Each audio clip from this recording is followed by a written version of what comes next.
کیے جائیں تو اپنے نفس پہ ہی ظلم ہوتا ہے نا, ہم پہلے بھی بات کر چکے ہیں. اور پانچواں وہ گناہ جن پر بندوں کے حقوق سلب ہوں, یعنی کہ حقوق العباد, ان کو نیگیٹ کیا جائے یا ان سے لاپرواہی کی جائے. تو اب ہم حدیث کے ریفرنس سے دیکھ لیتے ہیں, جیسے کہ ہمارا ایک طریقہ رہا ہے یہاں پر, کہ سیدنا ابو ہریرہ رضی اللہ تعالیٰ عنہ کہتے ہیں کہ آپ صلی اللہ علیہ وسلم نے فرمایا 7 ہلاک کرنے والے گناہوں سے بچو. صحابہ نے پوچھا یا رسول اللہ صلی اللہ علیہ وسلم وہ کون کون سے گناہ ہیں؟ شرک, آپ نے فرمایا شرک باللہ, جادو, ایسی جان کو ناحق قتل کرنا جسے اللہ نے حرام قرار دیا ہے, سود, مال یتیم کا کھانا, میدان جنگ سے فرار ہو جانا, اور بھولی بالی پاک باز عورتوں پر تہمت لگانا, مومن عورتوں پر تہمت لگانا. یہ مسلم کی حدیث ہے کتاب الایمان سے, ٹھیک ہے. تو آئی تھنک یہ کافی کلیئر ہے جو سارا بتایا گیا اس میں. ایسی جان کو ناحق قتل کرنا, اس کے اندر جو ایبورشنس انڈیوسڈ کیے جاتے ہیں, چاہے وہ ٹیبلٹ فارم میں ہوں, کھائی جاتی ہیں. لڑکی میں پریکٹس کرتی تھی تو پیشنٹس مجھ سے کہتی تھیں آپ کوئی گولی بتا دیجئے ٹو نلیفائی دا پریگننسی نا. تو یہ سب قتل میں آتا ہے, کیونکہ جیسے جو ہے وہ فیٹس کنسیپٹس بنتا ہے تو اس کے اندر جان اللہ نے روح پھونک دی ہوتی ہے, تو وہ الائیو ہوتا ہے. تو میں نے کہا کہ اس کی مزید تھوڑی سی میں وضاحت کر دوں. اب ہم دیکھتے ہیں پریکٹیکل پوائنٹ. اتنی باتیں جو ہم نے سنی گناہوں کے متعلق, تو کیا کریں؟ کیا ہم کو آپشنس کریں گے کہ کون سا گناہ کرنا ہے یا کون سا نہیں؟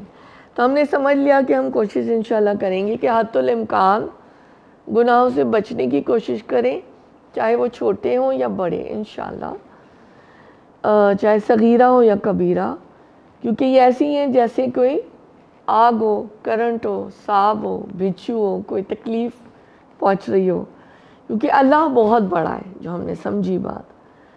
تو انشاءاللہ ہم ایسے ہی کریں گے تو ہمیں خوف تو ہوگا اللہ تعالیٰ کا, لیکن امید کا دامن بھی ہاتھ سے نہیں چھوٹے گا کہ اللہ تعالیٰ غفور الرحیم ہے اور ہمیں معاف فرما دیں گے.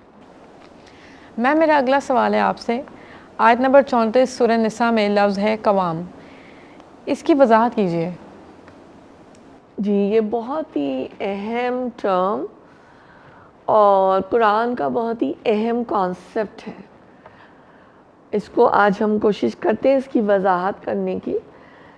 بسم اللہ الرحمن الرحیم. ریفرنس آیت سورہ نساء, الرجال قوامون علی النساء بما فضل اللہ بعضهم علی بعض وبما انفقوا من اموالہم. ترجمہ ہے مرد عورتوں پر قوام ہے اس بنا پر کہ اللہ نے ان میں سے ایک دوسرے پر فضیلت دی ہے, اور اس بنا پر کہ مرد اپنے مال خرچ کرتے ہیں. بما انفقوا. اب تفسیر دیکھ لیتے ہیں کہ قوام کا مطلب کیا ہے. قوام کے معنی ہے منتظم, متوکل, ولی کے معنوں میں محافظ, مدبر, متفکل یعنی کفالت کرنے والا عورت کی, قائم رکھنے والا. اب آپ دیکھیے کہ آپ مجھے یہ بتائیے کہ کوئی بھی اگر ادارہ ہو, کارپوریٹ ادارہ ہے, کوئی تعلیمی ادارہ ہے جہاں پہ ہوتے ہیں ریکٹر ہوتے ہیں, اور تعلیمی ادارہ میں یا پرنسپل ہوتی ہیں یا ہیڈ ماسٹر ہوتے ہیں یا اس طرح سے ہیڈ مسٹرس. اگر ایسا نہ ہو تو کیا وہ ادارے چل سکتے ہیں؟ نہیں نا. اب ملک ہے اس کا کوئی صدر نہ ہو, ہے نا, یا جو جتنی ہے ہمارے پروونسز ہیں اس کا کوئی منسٹر نہ ہو, تو کیا وہ چل جائیں گے بغیر کسی لیڈر کے؟ تو اسی لیے اللہ تعالیٰ نے بیسیکلی اللہ تعالیٰ نے مرد کو گھر کا قوام بنایا, یعنی گھر کا سربراہ بنایا ہے, تاکہ وہ بنیادی ضروریات اور مشکلات جو ہے گھر کی وہ دور کر سکے۔ اس کا ہرگز یہ مطلب نہیں ہے کہ عورت کوئی کمتر مخلوق ہے۔ میں ابھی جب راستے میں آ رہی تھی تو میں یہ سوچ رہی تھی کہ جو آؤٹر سرکل ہے اس کا سی او اللہ تعالیٰ نے مرد کو بنایا ہے، اور جو انر سرکل ہے اس کا سی او جو ہے وہ عورت کو بنا لیا ہے۔ اب دونوں مل کر اس گاڑی کو چلائیں گے تو نظام صحیح چلے گا۔ اب اس کی لاجک کیا ہے؟ جیسے یہ جو آیت میں اللہ تعالیٰ نے یہ بات کہی ہے کہ اللہ تعالیٰ نے مرد کو جسمانی اور ذہنی لحاظ سے عورت کے مقابلے میں زیادہ پاورز دیے ہیں، خصوصیات دیے ہیں، اور اس کی بہت لوگوں نے ریسرچز کیے ہیں، بڑا کام ہوا ہے اس پہ، میڈیکلی بھی پروون ہے کہ میل کا برین بھی بڑے سائز کا ہوتا ہے، فیمیل کا برین بھی چھوٹا۔ صرف میں ایک ایگزامپل دے رہی ہوں، لیکن اس کا مطلب ہرگز نہیں ہے، میں نے یہ کلیریفائی کر دیا کہ کوئی ایک دوسرے سے کم ہے۔ اللہ تعالیٰ نے دائرے بنا دیے ہیں، متعین کر دیے ہیں، اور مجھے تو اس میں لگتا ہے کہ عورت کی بہت زیادہ عزت اور سرفرازی ہے، کہ جیسے کہ اس کو مرد جو ہے اس کو ڈھانپ لیتا ہے اپنی سربراہی میں، اور اس کی کیئر بھی کرتا ہے، اور اس کے اوپر معاش کی بھی کوئی ذمہ داری اللہ تعالیٰ نے نہیں ڈالی۔ ہاں وہ خود سے کرنا چاہتی ہے، سپورٹ کرنا چاہتی ہے، فائنینشیل ایشوز ہیں یا مسئلے مسائل ہیں تو وہ کر سکتی ہے، لیکن اس کے باوجود جو فیملی کو ٹیک کیئر کرنا ہے، اس کے اپنے بچے ہیں یا جو گھر کا سسٹم چل رہا ہے، وہ پھر بھی جو ہے وہ عورتیں ہی بیچاری دیکھتی ہیں۔ یہ تو ایک فیکٹ ہے، چاہے ہم اس کو لیبل کریں یا نہیں کریں، تو اس پہ کمپرومائز نہیں ہونا چاہیے۔ تو عورت کو، میں یہ جب سوچتی ہوں تو عورت کو بہت زیادہ سپر وومن بننا پڑتا ہے، کیونکہ اس کے اوپر ڈبل ڈیوٹی ہو جاتی ہے نا، اس کو ادھر کا بھی دیکھنا ہے اور ادھر کا بھی دیکھنا ہے۔ تو اللہ تعالیٰ سب کے لیے آسانیاں کرے اور ایک اچھا سا ایک بیوٹیفل بیلنس جو ہے وہ گھر کا چلے سب کا نا۔ حدیث کیا کہتی ہے؟ رسول اللہ صلی اللہ علیہ وسلم فرماتے ہیں مرد اپنے اہل بیت پر حکمران ہے اور اس سے اس کی رعیت یعنی رعایا کے بارے میں سوال ہوگا، باز پرس ہوگی، اور عورت اپنے شوہر کے گھر اور اس کی اولاد پر حکمران ہے اور اس کے متعلق اس سے باز پرس ہوگی۔ اور یہ متفق علیہ میں لیتی ہوں، زیادہ تر میری کوشش ہے مور دین 90% کہ میں مسلم و بخاری کی ہی احادیث لوں۔ تو پریکٹیکل پوائنٹ کیا نکلا کہ یہ اللہ کا بنایا ہوا اصول ہے، حکم ہے، تو اس پر عمل کرنے میں ہم عورتوں ہی کی آسانی ہے۔ گھر کی بادشاہی اور حکومت ہے، آرام ہے، اور عورت جو ہے وہ ملکہ بن کر اگر رہتی ہے تو اس میں کیا مذائقہ ہے۔ تو دوبارہ میں ریپیٹ کروں گی کہ اسلام نے عورت پر کمانے کی کوئی ذمہ داری نہیں ڈالی۔ اگر وہ کماتی بھی ہے تو اس کی وہ جو لے کر آ رہی ہے پیسے، اس کی طرف مرد دیکھ بھی نہیں سکتا۔ ہاں میوچل انڈرسٹینڈنگ اگر ہے کہ بھئی ہم ایک دوسرے کو سپورٹ کریں گے، اس میں بھی کوئی قدغن نہیں ہے، کیونکہ آج کل آپ کو پتہ ہے کہ اکنامک سچویشن کیا جا رہی ہے، لیکن شوہر کی اسی طرح باہمی رضامندی سے وہ کام کر سکتی ہے۔ اور باتیں اس کے اندر میں نے رکھ دی ہیں، بس جو مجھے رکھنی تھی کہ جو ہے وہ حقوق العباد جو ہے وہ متاثر نہیں ہونے چاہیے۔ میم میرا آپ سے اگلا سوال یہ کہ نیک عورتوں کی کیا صفات ہوتی ہیں؟ جی، سوال یہ آتا ہے میں کیسے نیک لڑکی بنوں، میں کیسے نیک خاتون بنوں، ہے نا؟ تو اللہ تعالیٰ کیا فرما رہے ہیں اس کے اندر کہ سورہ نساء کی آیت نمبر 34 فَالصَّالِحَاتُ قَانِتَاتٌ حَافِظَاتٌ لِلْغَیْبِ بِمَا حَفِظَ اللَّهُ۔ میں یہیں پہ روک رہی ہوں اس آیت کو جتنا ہم مفہوم لے رہے ہیں اور جو ہم نے سوال رکھا ہے کہ بس جو صالح عورتیں ہوتی ہیں وہ اطاعت شعار ہوتی ہیں، یعنی کہنا مانتی ہیں، اور مردوں کے پیچھے اللہ کی حفاظت و نگرانی میں ان کے حقوق کی حفاظت کرتی ہیں۔ یعنی کیا ہوا کہ نیک عورتوں کی اب ہم تفسیر میں دیکھ لیتے ہیں صفات کیا ہوتی ہیں۔ قانتاتن عورتیں نیک فرما بردار ہوتی ہیں، اپنی شوہر کی ہر بات مانتی ہیں، وہ جو حکم دیتا ہے اس پر عمل کرتی ہیں. اور بریکٹ اور پوائنٹ ٹو بی نوٹڈ، اطاعت صرف معروف میں ہوگی، وہی کام جو اللہ تعالیٰ نے جن کا حکم دیا ہے. اللہ کی نافرمانی میں مخلوق کی اطاعت نہیں ہوگی، چاہے وہ شوہر ہو یا کوئی بھی دنیا کا رشتہ یا کوئی بھی ساتھی ہو. حافظاتن یعنی اپنے شوہر کے پیچھے اس کے گھر، مال، اپنی عزت اور بچوں کی بھی حفاظت کرنے والی ہوں گی. یہ جو ہے نا یہ نیک عورتیں ہوں گی یہاں پر جو ہمیں بات بتائی گئی ہے. حدیث کے تھرو دیکھ لیتے ہیں کہ حدیث سے مجھے بہت محبت ہے، حدیثوں سے بہت رہنمائی ملتی ہے، بڑے پیار سے رسول اللہ صلی اللہ علیہ وسلم ہمیں بات سمجھاتے ہیں. رسول اللہ صلی اللہ علیہ وسلم نے فرمایا بہترین عورت وہ ہے جب اسے اس کا شوہر دیکھے تو وہ خوش ہو جائے، اور جب اسے کسی بات کا حکم دے تو اس کی اطاعت کرے، اور جب وہ گھر میں نہ ہو تو اس کے پیچھے اس کی عزت کی حفاظت کرے اور اس کے مال کی حفاظت کرے. یعنی کسی ایسے شخص کو بھی نہ آنے دے جو شوہر ہو جس کو پسند نہیں کرتا.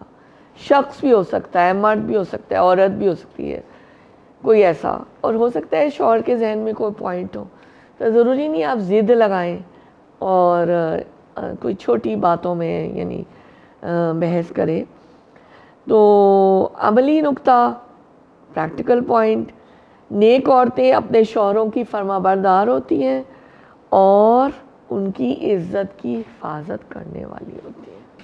ڈاکٹر صاحبہ میرا آپ سے اگلا سوال یہ ہے کہ رسول اللہ صلی اللہ علیہ وآلہ وسلم کی فضیلت تمام انبیاء پر ہے، تو آج آپ ہمیں کوئی قرآنی آیت سنائیں.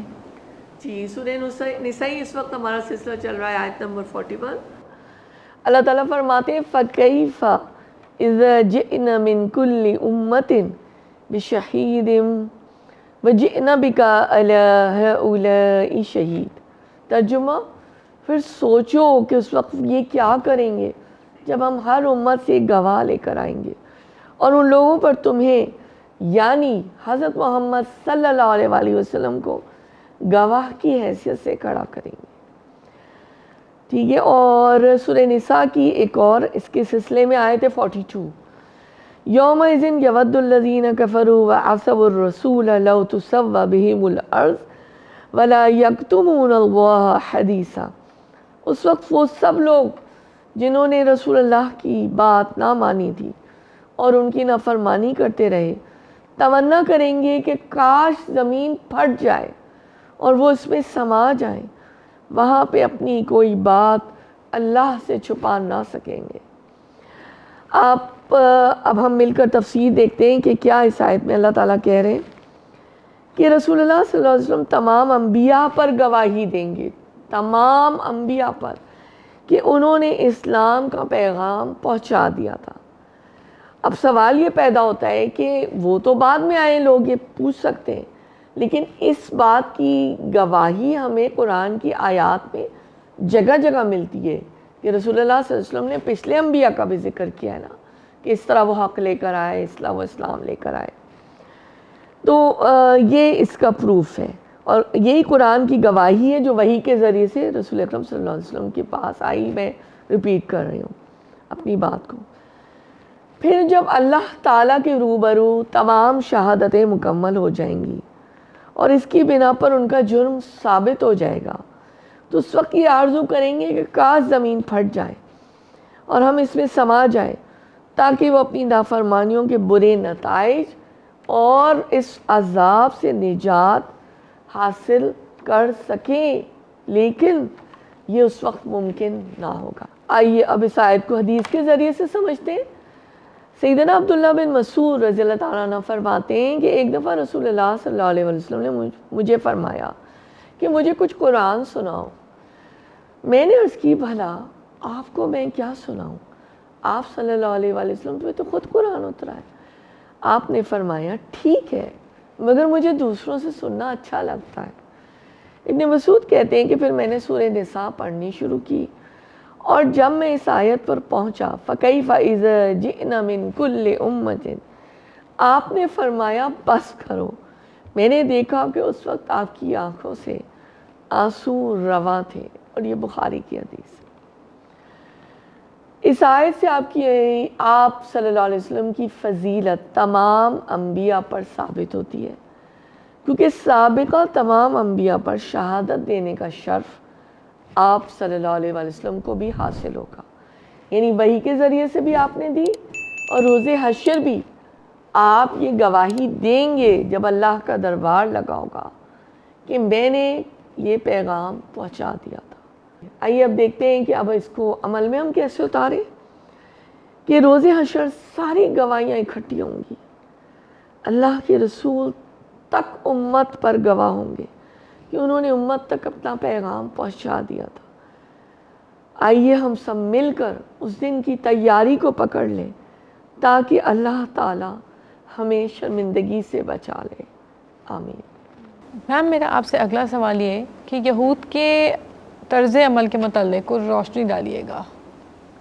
اچھا، قرآن کے ذریعے سے ہمیں ان کی کافی ایکشنز نظر آتے ہیں، کیا ان کا رویہ ہوتا تھا، تو ابھی ہم دیکھ لیتے ہیں کہ ابھی اس معاملے کو دیکھ لیتے ہیں کیسے وہ قرآن کو انہوں نے قرآن کریم کو ایکسیپٹ نہیں کیا، رسول کریم صلی اللہ علیہ وسلم کو ایکسیپٹ نہیں کیا، کیونکہ ان کو جو تھی وہ یہ تھی نا کہ ان کے ذہن میں اپنی گراجز تھیں کہ یہ کیوں ہمارے اس میں سے کیوں نہیں آیا نا، کہ ہماری بنی اسرائیل میں سے کیوں نہیں آئے، یہ حضرت اسماعیل علیہ السلام ہماری ٹرائب میں سے نہیں ہے، رسول اکرم صلی اللہ علیہ وسلم۔ تو اللہ تعالیٰ یہاں پہ فرماتے ہیں کہ ان اللہ لا یغفر ان یشرک بہ ویغفر ما دون ذلک لمن یشاء ومن یشرک باللہ فقد افتری اثما عظیما۔ اللہ تعالیٰ بس شرک ہی کو معاف نہیں کرتا، اس کے ماں سوا دوسرے جس قدر گناہ ہیں وہ جس کے لیے چاہتا ہے معاف کر دیتا ہے۔